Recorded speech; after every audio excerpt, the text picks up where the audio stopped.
Some doors are kept closed for a reason. And sometimes, the most terrifying monster isn't what's behind the door. It's the person who is desperately trying to keep you from opening it. Welcome to Reddit Overheard Stories. Today's story comes from a woman whose innocent curiosity may have uncovered a dark and unsettling secret. To protect her identity, I will be telling her story. It's a chilling reminder that sometimes the most dangerous situations begin with a single, misplaced step. Her life was in a state of flux. After moving back from Louisiana, she was in that strange limbo of being in between homes. Her belongings were scattered, and her nights were divided between her aunt's couch, her best friend's spare room, and the place she felt most at home, with her boyfriend. But even that wasn't simple. Her boyfriend, let's call him Mark, was living with his longtime friend, a man named David.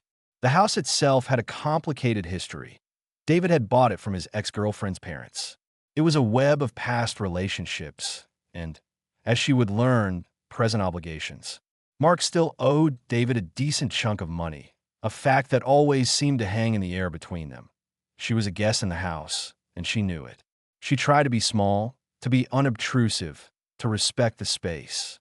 David was the owner, and Mark was his tenant and debtor. She was just there, but there was one part of the house that called to her, a place that sparked an insatiable curiosity. The basement. The door was always closed. It felt like a silent, unspoken boundary, which only made it more intriguing. What was down there in the foundation of this house, with such a tangled past? One afternoon, when she was alone in the house, the curiosity became too much to bear. It's just a basement, she reasoned with herself, her heart starting to beat a little faster. I'm not snooping, I'm just exploring. I need to be cautious, to know the layout of the place I'm sleeping in. It was a flimsy excuse, and she knew it, but it was enough to justify her hand reaching for the doorknob. The door creaked open, revealing a flight of steep wooden stairs descending into the cool, dim light. The air that rose up smelled of damp concrete, and something else, something faintly chemical, like cleaning supplies. She took a breath and started down, each step echoing in the silence. The basement was huge, far bigger than she'd imagined. It was a sprawling space with at least 4 separate rooms branching off a central area. There were designated spots for a pool table and another living room, but they were empty, gathering dust. It was the rooms that drew her in. 3 of them were unlocked, filled with old furniture and boxes. But the 4th door at the very end of the hall had a heavy-duty deadbolt on the outside. A new one. A chill ran down her spine. Why would he need a deadbolt on a basement storage room? As she stood there, staring at the gleaming metal lock, a floorboard creaked above her. Her blood ran cold. She wasn't alone. What the hell are you doing down there? The voice that boomed from the top of the stairs was not her boyfriend's. It was David's, and it was dripping with a venom and rage that was utterly terrifying. She froze, her hand still inches from the locked door. "This is a serious boundary crossed," he bellowed, his footsteps thundering down the stairs towards her.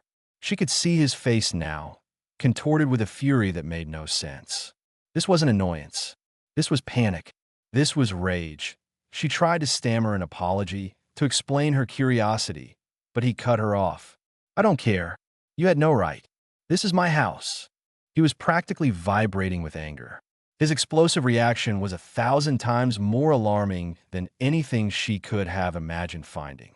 It wasn't the reaction of a man whose privacy was invaded. It was the reaction of a man who had been caught, a man with a secret so dark he would lash out with terrifying aggression to protect it.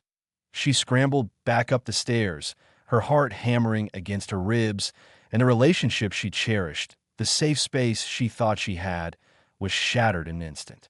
The question was no longer whether she was the asshole for being curious. The question now was, what was he so desperate to hide in that locked room? And was the man she loved, her boyfriend Mark, in on it? And that's where the story ends, with a locked door and a terrifying question mark hanging in the air. She went looking for a place to stay, and she may have stumbled into a nightmare. What do you do when a person's reaction reveals a darkness you never knew was there? Do you confront them and risk the danger, or do you run and never look back? Let me know what you think is happening in that house in the comments below.